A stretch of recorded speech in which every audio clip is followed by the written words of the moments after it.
Ladies and gentlemen, this is the YouTube channel vlog show of inspiration and realness. Also, this is the YouTube channel vlog show of positivity, personality, and fun. This is Eric Lima Shenanigans of 1977, and now the perpetrator of these shenanigans, Big Beefy E himself from his Big Beefy Man Cave in New Bedford, Massachusetts, Mr. Shenanigans himself, and the two-time Chilling 3000 2022 End of the Year Awards winner, Eric M. Lima. Happy Labor Day, everyone, and welcome to yet another episode of Eric Lima Shenanigans of 1977, episode number 842 of the show. And technically, this is the second season premiere. As you know, if you want to if you want to know the rules and regulations or what's going to happen this second season, please refer to the second season preparation video I have made up. The reason why I did not list the video in my show, it's a little bit on the dramatic side, so to speak, because of the rules of reinforcement I had to make. So I'm hoping that you guys refer to that, and it's got it needs to be a constant reminder of some rules. I want to make sure that this show is entertaining as best I can, much as possible. I'm not worried about my looks. I'm not worried about anything else except for entertaining all of you, the masses, with my wit, knowledge, and just personality, and having a lot of fun. And that's all that matters. And that's all the main purpose of the show. So that's why I like to call it shenanigans. Really good shenanigans. I know a lot of people use YouTube to make themselves famous in controversial fashion. Me, I just want to have fun and share my likes with you guys. Like, I like wrestling. I like video games. I like sports, New England sports, I like game shows, music, and some TV shows, some movies, just the fun stuff, Excuse me. It's been a heck of a day, really. That's why I'm a little bit on the 5 o'clock shadow side. I'm like, you know what I mean? Like, hello, how you doing? I'll be fine, guys. I'll be fine. We got to talk about what happened last night at All Out, because it's been crazy. It's been probably the wildest weekend in professional wrestling.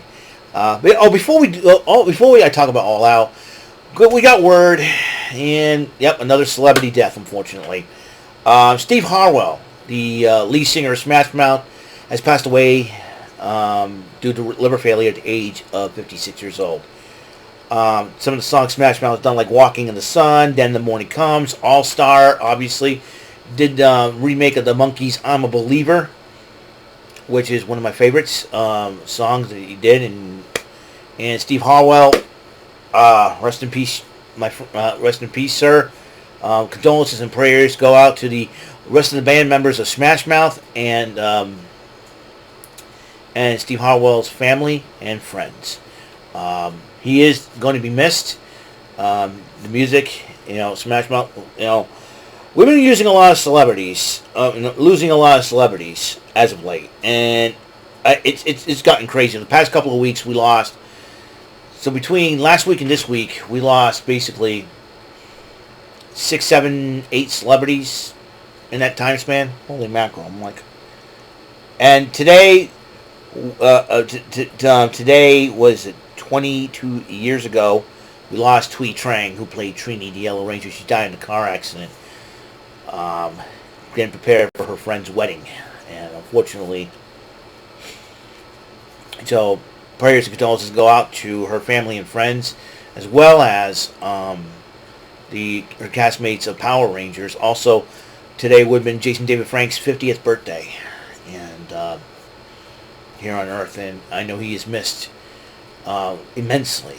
So, yeah, boy, the entertainment world has been getting beat up by the Grim Reaper. I'm telling you, it's not funny, and I don't mean the Undertaker. It's ridiculous. It's ridiculous. Yeah, I really don't know. I really don't know, guys. Don't know what's wrong with this world, man. Let me tell you. And so let's talk about what happened last night on All Out. Okay, Bryan Danielson cut a promo on Ricky Starks. As you know, Ricky Starks got swerved by Ricky Steamboat, and Ricky Starks did challenge did challenge Ricky Dragon Steamboat to a strap match. Now, Ricky Dragon Steamboat's 70 years old. Ricky Starks is way younger than that. What's wrong with this picture, right? And so, my friend Jordy Scow and I were talking about this. Is his main on this past Saturday? His main concern was Ricky Steamboat taking bumps at 70, and so Ricky Steamboat comes out with a contract in hand. He says, "Well, it is you're facing the Dragon, but he had another Dragon in mind, and that would be no, not the Dragon from Tic Tac Toe. That will be game I'm playing later on. It's the American Dragon, Blackpool Combat Club member, Bryan Danielson. So, and they signed the contract, and Ricky starts. And so the Dragon is, because Bryan Danielson says Ricky the Dragon Steamboat was one of his favorite wrestlers, and for Starks to do what he did to the Dragon, it ticked him off inside. So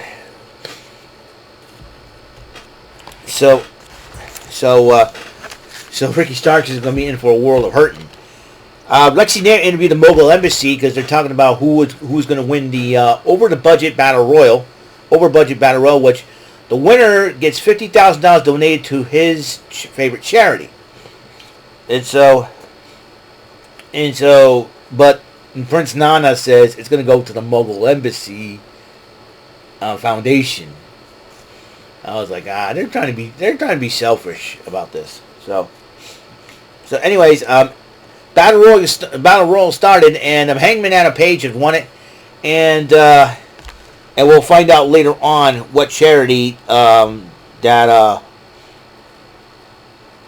what charity Adam Page's $50,000 will go to.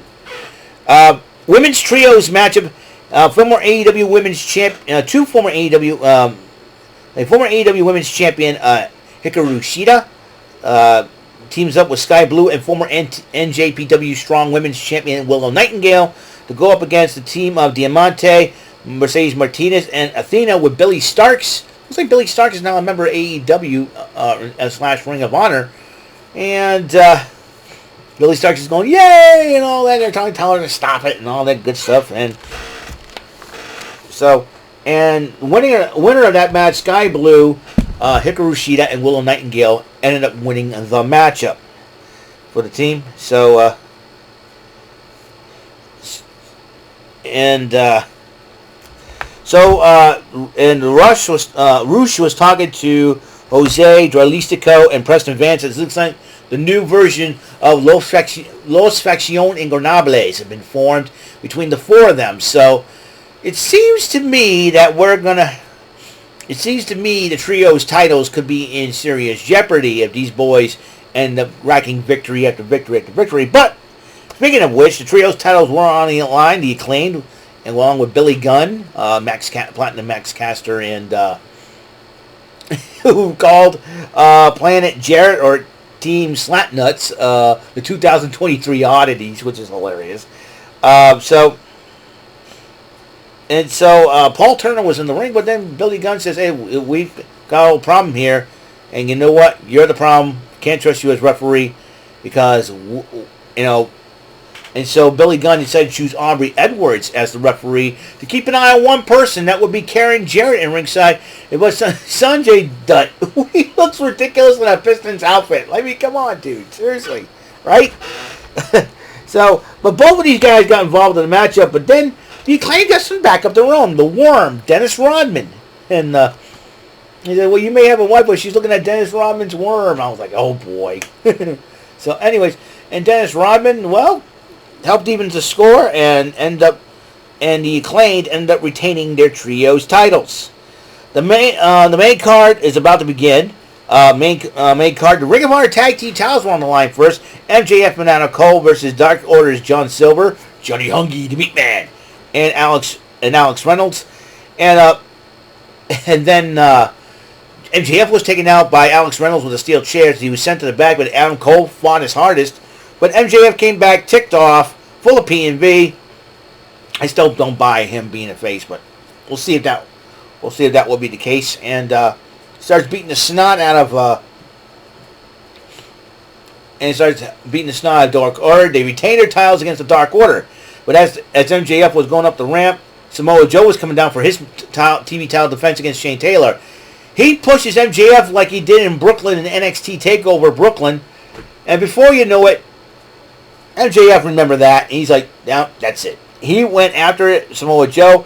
Adam Cole's trying to stop him. Referees and officials and security, they're trying to stop him. MJF wants a piece of Samoa Joe. I think Samoa Joe wants the AEW World Title. So MJF better be careful, man. I'll tell you what. And he better be careful how he runs his mouth, too, because Samoa Joe, we don't even want to make that man mad. You don't want to make that man mad. You'd end up in a stretcher, MJF. So, Samoa Joe did have his matchup against Shane Taylor, a match of with the Big E special, big meaty man slapping meat. And Samoa Joe did retain the title over Shane Taylor by making him pass out. So, Luchasaurus and Darby Allin, and Darby Allin had Nick Wayne in his corner, and Christian Cage was trying to dare Nick Wayne to fight him and all that, and Nick Wayne got hurt for his troubles, but then Luchasaurus ended up retaining the title, which they continued to try to attack with Darby Allin with a steel chair, taking him and Nick Wayne out. But then Shawn Spears, the Infantry, and some of the other wrestlers kind of chased them off a little bit. And Shawn Spears staring at Luchasaurus. Will Shawn Spears be the next guy in line to try to take that TNT title away from him? We'll find out. Well, Miro versus Powerhouse Hobbs. Another case of big meaty men slapping meat. These two Hoss fights. These two guys went at it. And no QTV in the corner of Powerhouse Hobbs. Looks like the man wants to do it alone. And Miro ends up winning the matchup. But then Powerhouse Hobbs extends his hand. Sign of respect. The two clasped hands like an over-the-top thing. But then Hobbs attacks Miro. And he kept on attacking Miro until he saw hot and flexible over the Titantron, so to speak. Over the entrance Tron, I should call it. And then here comes the former Lana, CJ Perry, Miro's wife. In real life wife, coming down looking gorgeous as ever, grabs the steel chair, hits Powerhouse Hobbs in the back with it, and Powerhouse Hobbs only did nothing but smile, like, oh great. And then Miro then attacked Hobbs from behind, and then as Miro kind of looked at CJ Perry and felt like he didn't need her help or something like that and wanted her help, I don't know what's going on. And then, I don't know, it was like a continuation of what happened between her and Lashley over in the WWE. That long-term storytelling over into AEW. Maybe, I don't know. Lots of weird things going around. Also, CJ Perry tweeted this out. I'm not the kind of woman you want to renounce. And I'm like, Miro, what you have done. Kind of open up Pandora's box in that one. Okay, enough with the jokes. Okay, I know what y'all thinking about the open up Pandora's box. I'm not going to touch that with a 10-foot pole.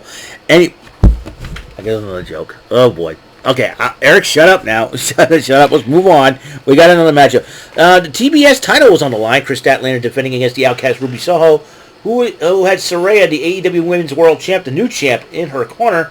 But there was no illustrious Tony Storm. What happened to the lovely, gracious, bodacious, babylicious Tony Storm? Well, during the matchup, though, she ended up crawling out from under the ring. What the heck was she doing there?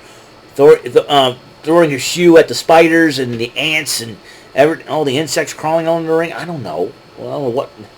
And she decided, Saraya snuck, kind of like running around. The referee was distracted by Tony Storm. But then,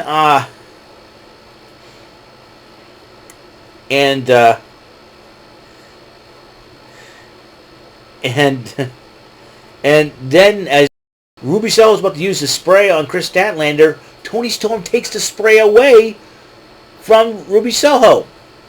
Wait a second, is Tony Storm turning face by grabbing the spray, by making sure that Ruby Soho does not cheat to win the match? Who knows what's going on to that mind of that lovely young lady. Anyways, that gave Chris Statlander the opportunity and hit Ruby Soho with her finishing maneuver, and Chris Statlander retains the TBS title. It seems like a dynamite to fall out this coming Wednesday. I think Saraya and Soho will probably gonna have to call out Toni Storm and ask her for an explanation. Well, strap match is coming up next. Bryan Danielson took on Ricky Starks, and Big Bill decides to get involved during the matchup, and then Ricky Steamboat, 70 years old, not afraid of anybody, fights out Big Bill, helps out Bryan Danielson to pick up the victory over Ricky Starks. So, that's one victory for the Blackpool Combat Club. Nigel McGuinness announces Adam Page's $50,000 donated to the Chicago Public Education Fund. That's and good charity. Wants to help out Chicago. Hey, I think Adam Page at least has enough class to do that. Katsuyori Shibata, the Ring of Honor Pure Champion, and the NJPW Strong Openweight Champion Eddie Kingston to team up against the Blackpool Combat Club's Willie Yuta and Claudio Castagnoli. And Yuta and Castagnoli did pick up the victory. That's 2 wins tonight for the Blackpool Combat Club. Will Jon Moxley make it 3? We'll find out. Meanwhile, Kenny Omega versus Konosuke Takeshita. Heck of a matchup. And Konosuke Takeshita had picked up the victory over Kenny Omega. A huge upset. And he seems like that's a huge win against a former AEW World Heavyweight Champion. Takeshita is going to be going places. And that's possibly, even though with Don Callis, he can't stand the guy, but Don Callis knows great talent when he sees it, though. Got to admit that. So I think that's one. I think that's one I got wrong. Let's see. One. Yeah, I got that one wrong, man. Yeah. So there's that. Yeah, I got a couple of them wrong. Then the 8-man tag match, FTR, the current AEW Tag Team Champions, and the Young Bucks, former champs, against Bullet Club Gold, Switchblade Jay Wright, Rock Hard Juice Robinson, and the Guns. And Bullet Club Gold, I had a feeling the FTR and the Young Bucks' egos will probably get the best of them in that matchup, as Bullet Club Gold did pick up the victory. And as the Young Bucks went to go shake hands, FTR just turns around and walks away, refuses to shake their hands. You might all know why. I don't need to explain the news because we've all discussed it over the weekend. Last matchup was the main event, the international title on the line. Orange Cassidy, who's been having probably the best run as international champion, defending it against Jon Moxley of the Blackpool Combat Club, as you know. The Blackpool Combat Club has 2 victories already in the All Out card. Will it be a third? And guess what? We have a new international champion, Jon Moxley. That's right. Congratulations, Jon Moxley. And congratulations to Orange Cassidy. Had an excellent run with the international title, defending it against 40-some-odd times. And I'll tell you one thing. He's been impressive. But Orange Cassidy deserves some rest. I mean, he deserves a vacation or something, because that is probably one of the best title runs he's ever had. Relax a little bit. In fact, Chris Statlander, best friends, gave him a hug. And he got an ovation from the ring with the Chicago crowd. They have a lot of respect for Orange Cassidy. Well, guess what? Orange Cassidy, this is for you, my friend. This is for you. Awesome job. And congratulations, Jon Moxley. So, that's all the time we have on the show. Episode 842 of Eric Lima Shenanigans 1977. Reminder tonight, Monday Night Raw, a huge title match. This time, history is on the line. Because Gunther has only 5 days left. 5 days shy of breaking the record for the most days as Intercontinental Champion. Should he defeat Chad Gable tonight or retain his title by count-out or disqualification, as you know, in the count-out or disqualification, titles are not going to change hands. So, should Gunther somehow get counted out or disqualified, unless Adam Pearce changed that stipulation, Gunther could be well on his way to breaking the record. If he pins and makes Chad Gable submit, he's got the record. So Chad Gable stands again once again in between him, between Gunther, and history. Only one person left to stand in the way also in that history is the Honky Tonk Man. So, Gunther's got 5 days left. Or 6 if you count today. And 5 days left if you count today. So, or 6 days. Can Gunther make history? We'll find out tonight on Monday Night Raw. But up next, after this one, Martindale Monday, even though it's Labor Day, a little tic-tac-toe for you. So, that's all the time we have on the show. Thank you for watching. And until the next episode comes rolling around, Mr. Announcer, take us home. That is all for today's episode of the show. This is Mr. Lima speaking for Eric Lima Shenanigans of 1977. A Big Beefy E, do for Bob Saget production. And in association with A Sweet Bowl for Raving Dingleberries Telepictures and Distribution. Thank you for watching another great episode of Eric Lima Shenanigans of 1977. Until the next episode, goodbye for now.